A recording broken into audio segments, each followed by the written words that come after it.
نحمده ونصلي على رسوله الكريم أما بعد فأعوذ بالله من الشيطان الرجيم بسم الله الرحمن الرحيم أفمن زين له سوء عمله فرآه حسنا فإن الله يضل من يشاء ويهدي من يشاء فلا تذهب نفسك عليهم حسرات إن الله عليم بما يصنعون والله الذي أرسل الرياح فتثير سحابا فسقناه إلى بلد ميت فأحيينا به الأرض بعد موتها كذلك النشور من كان يريد العزة فلله العزة جميعا إليه يصعد الكلم الطيب والعمل الصالح يرفعه والذين يمكرون السيئات لهم عذاب شديد ومكر أولئك هو يبور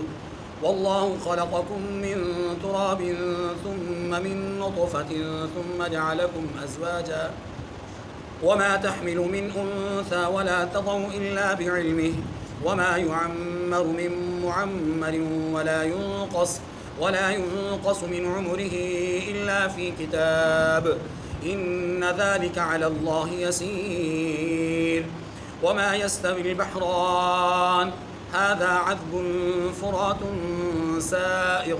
سائغ شرابه وهذا ملح أجاج ومن كل تأكلون لحما طريا وتستخرجون حلية تلبسونها وترى الفلك فيه مباخر لتبتغوا من فضله ولعلكم تشكرون يولج الليل في النهار ويولج النهار في الليل وسخر الشمس والقمر كل يجري لأجل مسمى ذلكم الله ربكم له الملك والذين تدعون من دونه ما يملكون من قطمير إن تدعوهم لا يسمعوا دعاءكم ولو سمعوا ما استجابوا لكم ويوم القيامة يكفرون بشرككم ولا ينبئك مثل خبير صدق اللہ العظیم۔ سورہ فاطر کی آیت نمبر 8 سے آیت نمبر 14 تک یہ 7 آیات کریمہ تلاوت ہوئی ہیں۔ ان آیات کریمہ میں اللہ تبارک و تعالیٰ نے 2 طرح کی نعمتوں کا تعارف کروایا ہے۔ نمبر 1 انفرادی نعمت، نمبر 2 اجتماعی نعمت۔ ان دونوں نعمتوں میں پھر آگے تفصیل یہ ہے کہ انفرادی نعمتوں میں بھی دنیاوی اور اخروی دونوں نعمتوں کو بیان کیا، اجتماعی نعمتوں میں بھی دنیاوی اور اخروی دونوں طرح کی نعمتوں کو بیان کیا ہے۔ ہم نے اس سورہ مبارکہ کے مرکزی عنوان کے طور پر یہ بات ذہن نشین کی تھی کہ اللہ کی نعمتوں کی معرفت، اس سورہ مبارکہ کو ہم نے سمجھنا ہے اللہ کی نعمتوں کی معرفت کے طور پر، کہ اللہ کی کیسی کیسی نعمتیں ہیں اور یہ نعمتوں کی پہچان اللہ کیوں کروا رہے ہیں، تاکہ بندے کا تعلق اللہ سے مضبوط ہو جائے۔ پہلی نعمت یہ سمجھائی کہ علم اور عمل دونوں اگر منشاء خداوندی کے مطابق ہوں گے تو کامیابی، اور اگر منشاء خداوندی کے مطابق نہیں تو ناکامی۔ پہلی آیت سمجھیے، افمن زین لہ سوء عملہ فرآہ حسنا، یہاں جو سمت مخالف ہے، جو متضاد پہلو ہے، اس کو پہلے بیان کیا گیا۔ کیا فرمایا کہ بھلا جس شخص کو اس کے اعمال بد آراستہ کر کے دکھائے جائیں اور پھر وہ ان اعمال کو اچھا بھی سمجھتا ہے، یہ شخص کامیاب ہو سکتا ہے؟ نتیجہ یہ، بھلا وہ شخص کامیاب ہو سکتا ہے جس کے اعمال بد اس کے لیے آراستہ ہو؟ نہیں، وہ کامیاب نہیں ہے۔ پھر اگلی بات فرمایا فَإِنَّ اللَّهَ يُضِلُّ مَن يَشَاءُ وَيَهْدِي مَن يَشَاءُ، بے شک اللہ جس کو چاہتا ہے گمراہ کرتا ہے اور جس کو چاہتا ہے ہدایت دیتا ہے۔ یہ جو پہلی آیت کریمہ ہے، اسی میں بطور نعمت دوسری بات بھی سمجھ لیجیے کہ ہدایت اللہ کی طرف سے ایک بہت بڑی نعمت ہے، اور یہ ہدایت ملتی کس کی طرف سے؟ اللہ کی۔ تو یہ ہدایت کی جو نعمت ہے اس کی پہچان ہو جائے کہ یہ دنیا کے اندر انسان کے لیے سب سے بڑی نعمت ہے۔ اجعلتم سقایۃ الحاج وعمارۃ المسجد الحرام کمن آمن باللہ والیوم الآخر، تمہارا حجاج کو پانی پلانا اور مسجد حرام کی تعمیر کرنا، کیا یہ عمل کمن آمن باللہ، ایمان والے کے ایمان کے برابر ہو سکتا ہے؟ ہرگز نہیں۔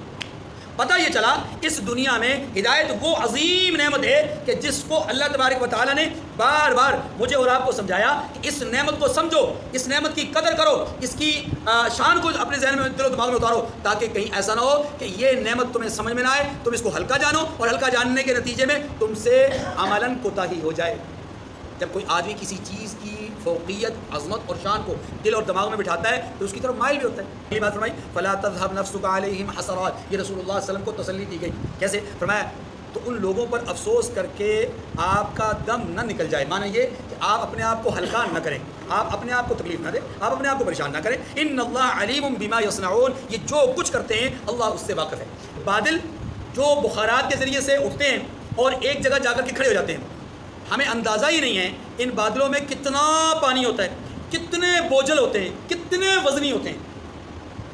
ایک طرف ان کا وزن ہزاروں لاکھوں ٹن پانی ان میں موجود ہوتا ہے، اور دوسری طرف اللہ کی قدرت بے سہارا بغیر کسی گرفت اور سہارے کے کھڑے ہوتے ہیں، اور صرف کھڑے ہی نہیں ہوتے، منشاء خداوندی ہے، جس طرف اللہ چاہیں اس طرف لے کر جاتے ہیں، لیکن لے جاتے کیسے ہیں؟ اس ہوا کے ذریعے سے۔ فتخیر سحابن، یہ ہوائیں انہیں لے کر چلتی ہیں کس کے ذریعے، کس کے حکم سے؟ باذن اللہ، اللہ کے حکم سے۔ یہ بھی گویا ایک مستقل نعمت ہے کہ اللہ نے ہوا کو چلایا، ایک نعمت، پھر بادلوں کو اپنی جگہ سے دوسری جگہ، ایک جگہ سے دوسری جگہ یہ چلایا یا بادلوں کو اٹھایا، یہ مستقل نعمت۔ اب تیسری نعمت یہیں پر بقائے حیات کے لیے تیسری نعمت کیا ہے کہ بارش کا برسانا۔ فسقناہ الی بلد میت، پھر فرمایا کہ ہم ان کو ایک ہیجان شہر کی طرف چلاتے ہیں۔ کیا معنی؟ معنی یہ ہے کہ ایک ایسے شہر کی طرف جہاں پر ضرورت ہوتی ہے کہ وہ شہر مردہ ہو چکا ہوتا ہے، مر چکا ہوتا ہے، اب وہاں پر سبزے کی ضرورت ہے، لیکن سبزے کے لیے زمین میں نمی کی ضرورت ہے۔ وہ نمی کیسے پیدا ہوگی؟ اللہ اپنے حکم سے ہوا کو حکم فرماتے ہیں کہ یہ جو بادل یہاں کریں ان کو اپنا دریاؤں کے اوپر سے لے کر چلو، وہ دور ایک شہر ہے، اس شہر پر جا کر کے ان کو کھڑا کرو، پھر اللہ کے حکم سے ان جو بادل ہیں ان سے بارش برسنا شروع ہوتی ہے۔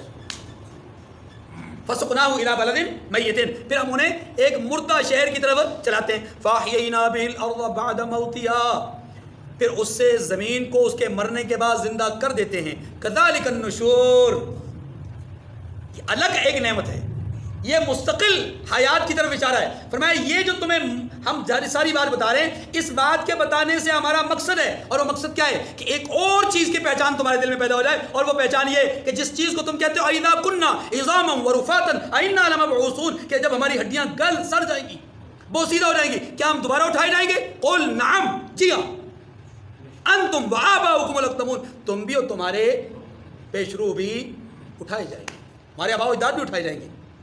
اللہ کے لیے کوئی مشکل نہیں ہے۔ جو رب پانی سے بخارات، بخارات کے ذریعے سے بادل، بادلوں کو ہوا کے ذریعے سے چلائے۔ اب دیکھیں ہوا کی طاقت، بادلوں کے اندر موجود وزن، کیسی اللہ تبارک و تعالیٰ نے مثال سمجھائی، کتنی بڑی بڑی قدرتیں ہمارے سامنے کھول کے رکھی۔ پھر یہ بادل چلائے اور ان کے ذریعے سے بارش کو برسنے کا حکم دیا۔ وہ پانی جو ان کے اندر ہے ان کو قطرہ قطرہ کر کے، وہ جو ڈھیر لگا ہوا پانی کا، حوض کے حوض اس میں موجود ہیں، ان کو قطرہ کر کے زمین، قطرہ قطرہ کر کے زمین کے، اور پھر بعض اوقات وہ قطرے زیادہ شدت کے ساتھ آتے ہیں، بعض اوقات بالکل ہلکی ہلکی پھوار کی طرح آتے ہیں۔ وہ جو پھوار ہوتی ہے وہ زمین کے لیے زیادہ انسب ہوتی ہے، زیادہ مناسب ہوتی ہے۔ فاحیینا بہ الارض بعد موتها، مردہ زمین کو اللہ زندہ کرتے ہیں۔ اللہ فرماتے ہیں یہ ہم نے ایسی نہیں بات کر دی، یہ تمہارے سامنے حصی مثال ہے، اس کے ذریعے سے سمجھو کہ جیسے ہم مردہ زمین کو تمہاری آنکھوں کے سامنے زندہ کر رہے ہیں نا، کذالک النشور، اسی طرح تمہیں مرنے کے بعد دوبارہ بھی زندہ کریں گے۔ تو یہ تیسری بڑی نعمت ہے جو بقائے حیات کے لیے مستقل چند نعمتیں اس ایک نعمت کے اندر شامل ہو۔ چوتھی نعمت، من کان یرید العزت فللہ العزت جمیعا، اس نعمت کو سمجھنے کے لیے ذرا سمجھیے۔ اب عزت کہتے ہیں کس کو ہے؟ اسٹیٹس کی بلندی کو، عہدے کی ترقی کو، زندگی کی تعیش کو، مال کی بڑھوتری کو، اولاد کے اضافے کو، یہ سارا کا سارا عزت۔ اچھے نام سے پکارا جائے، اچھے انداز میں ہمارا تعارف کروایا جائے، کیا جائے، لوگ واہ واہ کریں، یہ عزت۔ اب اللہ کیا کہتے ہیں؟ اللہ کہتے ہیں تم اگر شیطان کے پیچھے چل کر کے عزت تلاش کرتے ہو تو یاد رکھو تم نے سراب کے پیچھے چل کر پانی کو طلب کیا ہے۔ سراب کو دیکھ کے اس کے پیچھے دوڑ رہے ہو اور پانی کو طلب کر رہے ہو، تمہیں پانی نہیں ملنا، وہاں چمک ہی چمک نظر آئے گی۔ اگر تم اللہ کی طرف متوجہ ہوگے، اس بات کو پہچانو گے کہ عزت حقیقت میں ہے کس کی طرف سے اور کس کے لیے ہے، کس کی طرف سے ہے اور کس کے لیے، جب تم حقیقت یہ بات سمجھو گے تو پھر تم عزت والے کام بھی کرو گے اور عزت پاؤ گے بھی۔ کہ من کان یرید العزہ، جو آدمی عزت کا طلبگار ہے، جو آدمی عزت چاہتا ہے، فللہ العزت جمیعا، عزت کس کے لیے ہے؟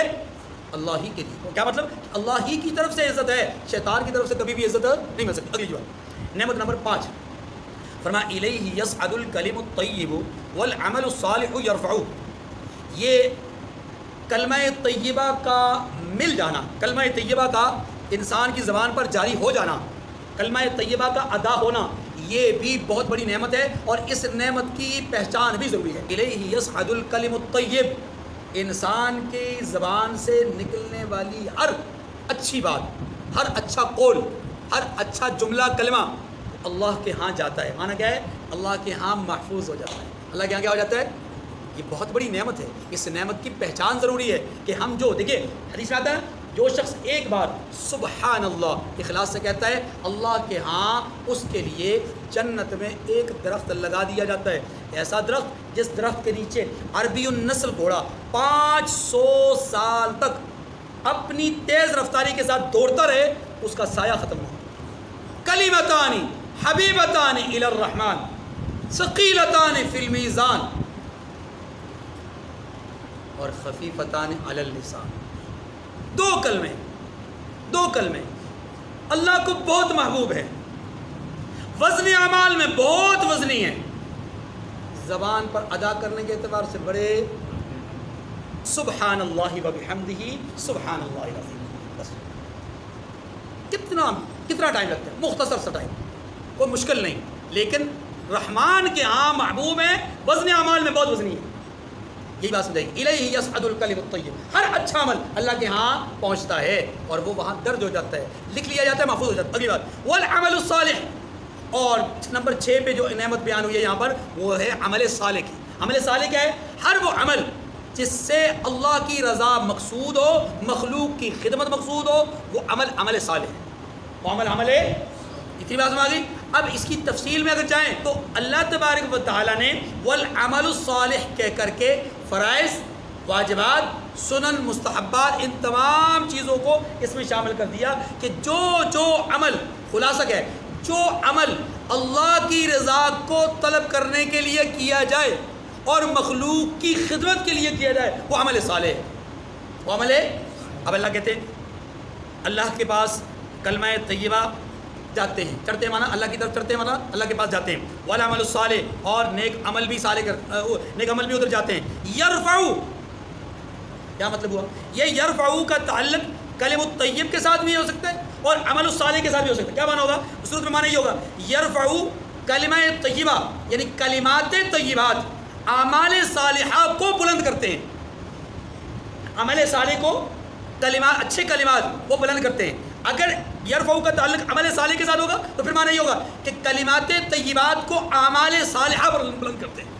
گویا کہ کلمات طیبات کو اعمال صالحہ اور اعمال صالحہ کو کلمات طیبات، یہ دونوں ایک دوسرے کو کیا کرتے ہیں؟ بلند کرتے ہیں۔ اللہ رب العزت نے ان میں سے ہر ایک کے اندر اتنی شان اور عظمت رکھی ہے کہ بندہ اچھی بات کرے، اچھا عمل کرے، اچھا عمل اچھی بات کو بلند کر دیتا ہے، اچھی بات اچھے عمل کو بلند کر دیتی ہے۔ والذین یمکرون السیئات لہم عذاب شدید، اور جو لوگ برے مکر کرتے ہیں ان کے لیے سخت عذاب۔ برے مکر سے مراد کیا ہے؟ بری تدبیر۔ دیکھیں تدبیر اچھی بھی ہو سکتی ہے، بری بھی ہو سکتی ہے، تو یہاں بتایا گیا کہ جو لوگ بری تدبیریں کرتے ہیں ان کے لیے سخت عذاب۔ کیسی بری تدبیریں؟ دیکھیں مکہ مکرمہ میں رسول اللہ صلی اللہ علیہ وسلم کو ستانے کے لیے ہر قسم کی تدبیر مشرکین نے کی، صحابہ کرام کو ستانے کے لیے ہر تدبیر اختیار کی، شیب ابی طالب میں بند کیا، یہ بھی ایک بری تدبیر تھی۔ پھر رسول اللہ صلی اللہ علیہ وسلم کو شہید کرنے کے لیے آپ کے گھر کا محاصرہ کیا، وَمَكَرُوا وَمَكَرَ اللَّهُ، ایک تدبیر ان کی ہے اور ایک تدبیر، لیکن اللہ فرماتے ہیں وَاللَّهُ خَيْرُ الْمَاكِرِينَ، اللہ کی تدبیر ہمیشہ ہی آگے فرمایا وَمَكْرُ أُولَٰئِكَ هُوَ يَبُورُ، اور ان کا مکر نابود ہو جائے گا۔ اب 7ویں نعمت بیان کی جا رہی ہے، وَاللَّهُ خَلَقَكُمْ، اور اللہ نے تمہیں پیدا کیا۔ انسان کی تخلیق یہ یہاں پر تعداد نعمت کے لحاظ سے 7ویں نمبر پر ہے۔ ہمارے اس درس کی جو آیات ہیں ان میں 7ویں نمبر پر یہ نعمت بیان ہوئی ہے، کیا؟ تخلیق انسانیت۔ یاد رکھیے انسان سراپا نعمت ہے، انسان سراپا نعمت ہے، سر سے لے کر پاؤں تک اس کا پورا وجود اللہ کی نعمت ہے، اور ایسی عجیب نعمت ہے کہ اس کی ابتدا اللہ ذوالجلال نے مٹی سے کی، اور اب سلسلہ انسانیت کی ترویج حقیر پانی سے ہو رہی ہے۔ مٹی سے اس کی ابتدا کی جو کہ اپنے وجود کے اعتبار سے کمزور تر ہے، لیکن اس سے اللہ نے ایک بلند پایا ہستی، ایسی ہستی کہ جنہیں اللہ نے مسجود ملائکہ ٹھہرایا اور زمین میں اپنا خلیفہ مقرر کیا، انی جاعل فی الارض خلیفہ، اور وہ حضرت آدم علیہ السلام۔ تو مٹی جیسی کمزور چیز سے اللہ نے بلند پایا ہستی حضرت آدم کو پیدا کیا، اور ان کی تخلیق پر یہ فرمایا انی اعلم ما لا تعلمون، فرشتوں میں وہ کچھ جانتا ہوں جو تم نہیں جانتے۔ جبکہ آدم علیہ السلام کے بعد انسانیت کو جو ترویج بخشی وہ حقیر پانی سے، ایسا پانی جو بدبودار ہے، اور حقارت کی انتہا یہ ہے کہ اگر بدن پر یا کپڑے پر لگ جائے تو دھونا فرض ہے، کتنا حقیر پانی۔ من ای شیء خلق، من نطفہ، اور من ماء دافق، من ماء مہین، الم یکن نطفۃ من منی یمنی۔ تو قرآن پاک کی یہ آیات پکار کر کے کہتی ہیں کہ اللہ ذوالجلال نے اس انسان کو ترویج بخشی ہے حقیر پانی سے، پھر تمہیں جوڑے جوڑے بنایا۔ اب دیکھیں کتنی نعمتوں کا ذکر ہو رہا ہے، مٹی سے بلند پایا ہستی، حقیر پانی سے اتنی عظیم ہستی کہ جس کے متعلق اللہ خود فرماتے ہیں لقد خلقنا الانسان فی احسن تقویم، حسن کے اعتبار سے پوری کائنات میں سب سے زیادہ حسین بنایا، لیکن بنایا کس سے؟ حقیر پانی سے۔ پھر حضرت انسان کو پیدا کر کے اللہ نے اپنے علم کا اظہار فرمایا کہ میں ہی جانتا ہوں اس کے اندر میں نے کیا کچھ رکھا ہے۔ کیا معنی؟ اس کی عمر کتنی ہوگی، اس کا رزق کتنا ہوگا، شقی ہوگا یا سعید ہوگا، نرم خو ہوگا یا ترش روح ہوگا، میٹھے مزاج کا ہوگا یا کڑوے مزاج کا ہوگا، نیک ہوگا یا بد ہوگا، عمر کتنی پائے گا، تھوڑی، زیادہ یا بہت زیادہ، ارذل العمر تک پہنچے گا یا پہلے ہی اس کی عمر کو کم کر دیا جائے گا، یعنی اس کی کم عمر رکھی جائے گی، بدن کے اعتبار سے کمزور ہوگا یا قوی ہوگا، فوائد کے اعتبار سے، معاشرتی زندگی کے اعتبار سے مفید زندگی ہوگی یا ضار زندگی ہوگی، دوسروں کے لیے مفید ہوگا یا نقصان دہ ہوگا۔ یہ ساری باتیں اللہ جانتے ہیں، اللہ کے سوا کوئی نہیں جانتا۔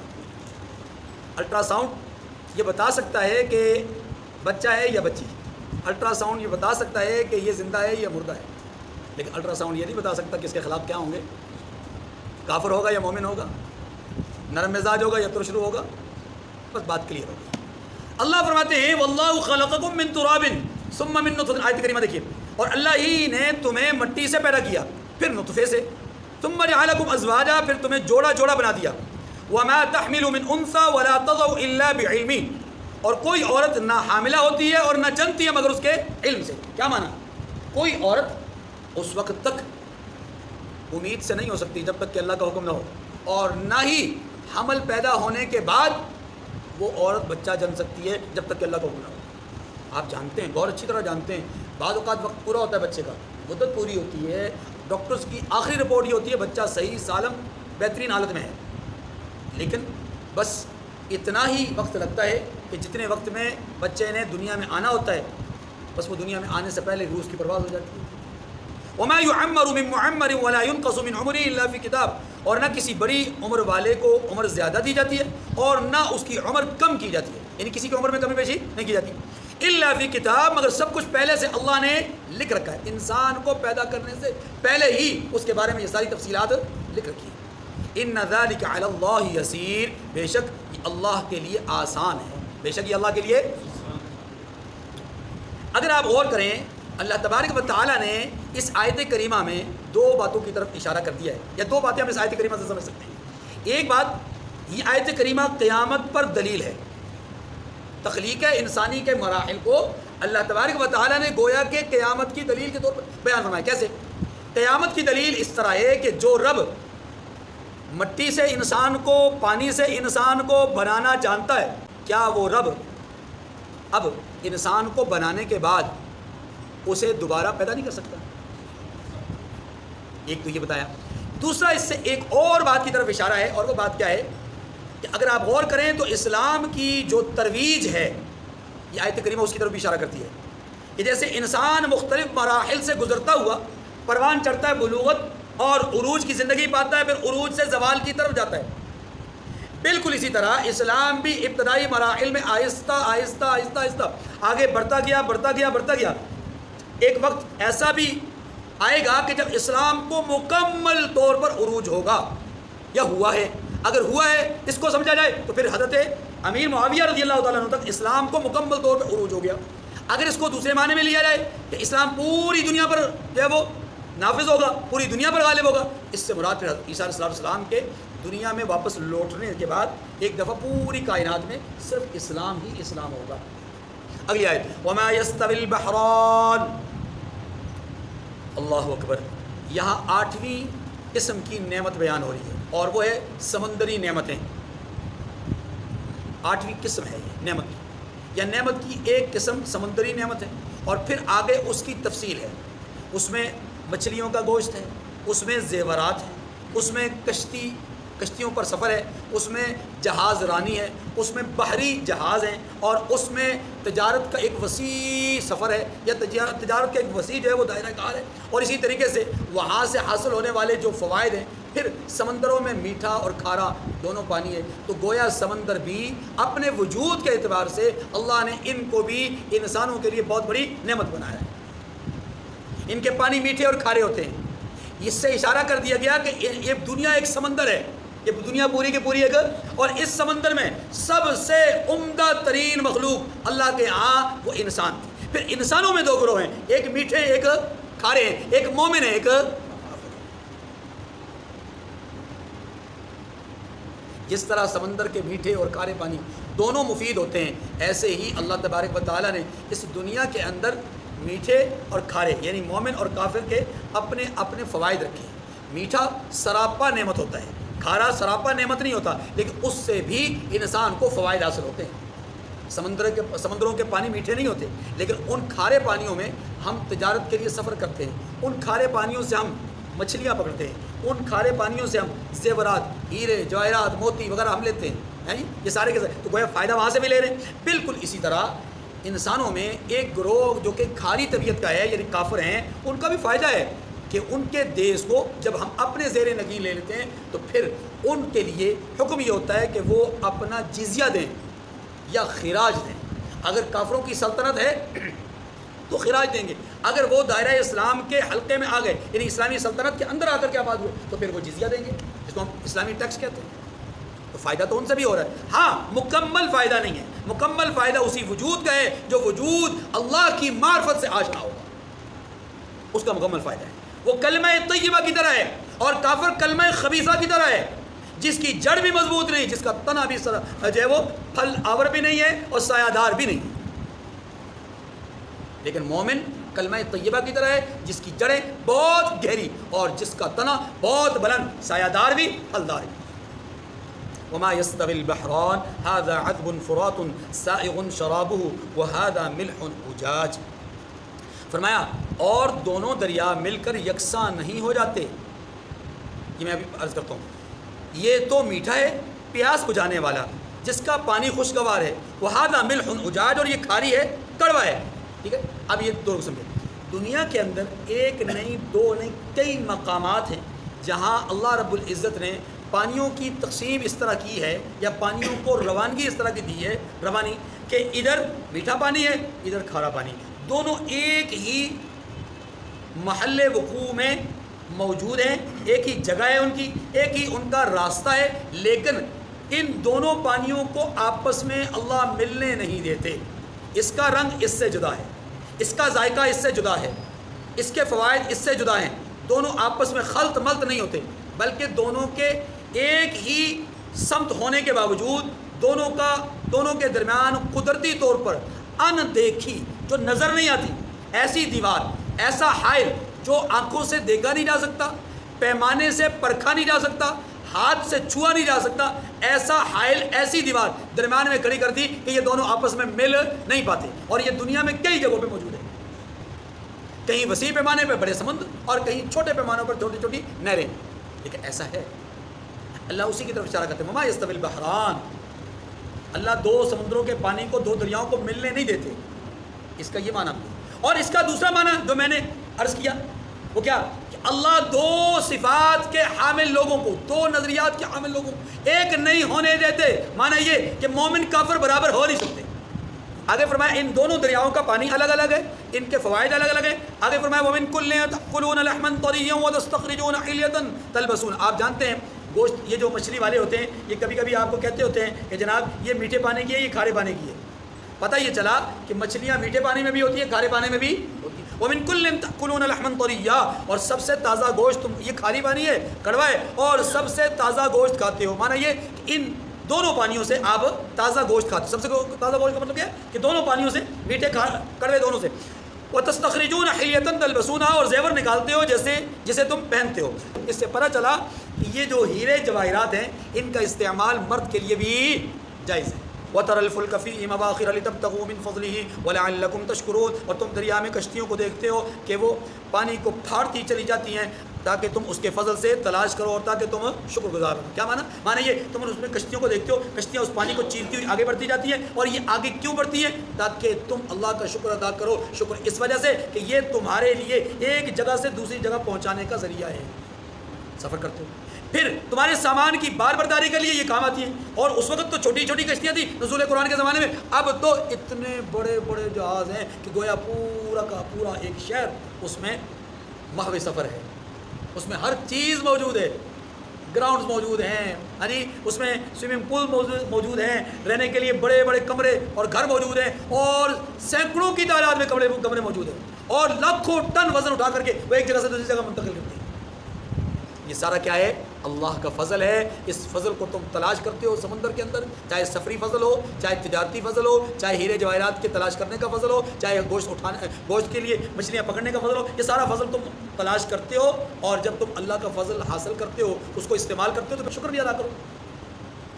تو یہ بھی ایک اللہ کی بہت بڑی نعمت ہے جس کو ہم سمندر کہتے ہیں. سمندر کے اندر ذیلی طور پہ یہ بہت ساری نعمتیں. اب اگلی بات، یولج اللیل فی النہار ویولج النہار فی اللیل وسخر الشمس والقمر. یہ نعمت نمبر 9 یا قسم نعمت نمبر 9، 9ویں قسم نعمت کی. وہ کیا ہے؟ دن اور رات کا تغیر. یہ دن اور رات کا تغیر، آپ جانتے ہیں تغیر کا معنی یہ کہ اس سے دن اور رات کے اوقات کے اندر تبدیلی کا آنا.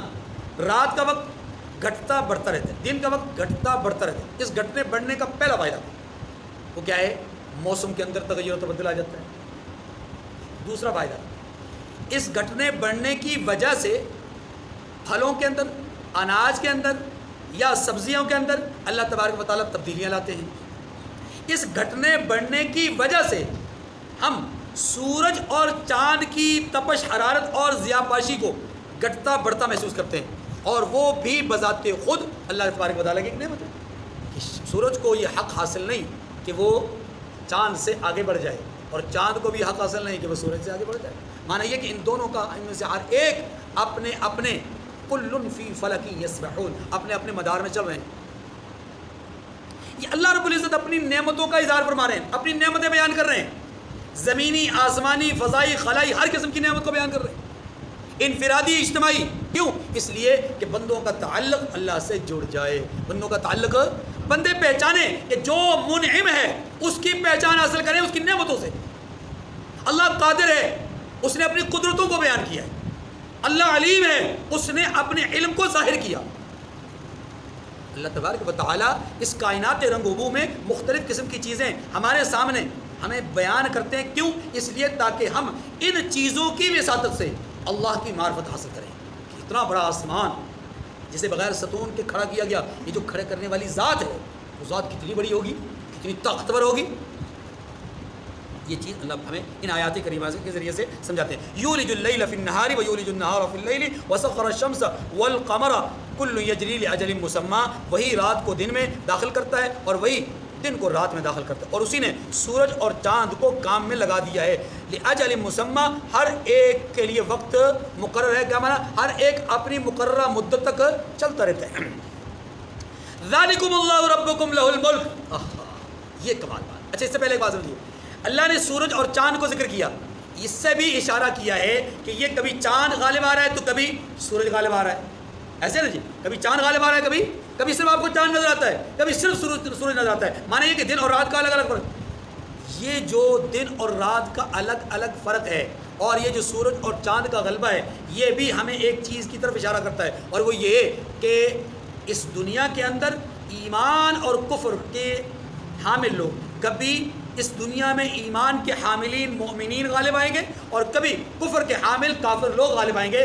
یہ دنیا تلک الایام نداولها بین الناس، یہ دنیا ہے، یہ دنیا کے دن ایک دوسرے پر پلٹتے رہتے ہیں، آتے جاتے رہتے ہیں، گویا یہ کنویں کے ڈول ہیں کہ جو ابھی یہ گھوم کر سرکل پہ نیچے چلا گیا تو یہ اوپر آ گیا، خالی ہو گیا، پھر نیچے سے والا بھر کر کے اوپر آیا تو اوپر والا جو خالی تھا وہ بھرنے کے لیے نیچے چلا گیا، اور جو نیچے سے جو بھرا ہوا آیا تھا وہ خالی ہو گیا، گویا کبھی ایک غالب تو کبھی دوسرا غالب، یہ بھی اشارہ ہے۔ اب اگلی بات، ذالکم اللہ ربکم لہ الملک، آخری بات، ان آیات کریمہ میں جو 9 طرح کی نعمتیں بیان ہوئیں ان کا تتمہ کس بات سے کیا جا رہا ہے؟ کمال فصاحت ہے، فرمایا ذالکم اللہ ربکم لہ الملک، یہ نیکی اور بدی، یہ تمہارے سامنے عمل صالح اور عمل طالح، یہ تمہارے سامنے اچھائی اور برائی کو بیان کرنے والا، یہ تمہارے سامنے میٹھے اور کھارے پانی کو بیان کرنے والا، یہ تمہیں پیدا کرنے والا پانی سے یا مٹی سے، یہ تمہارے لیے سورج اور چاند کو چلانے والا، یہ تمہارے لیے سمندروں سے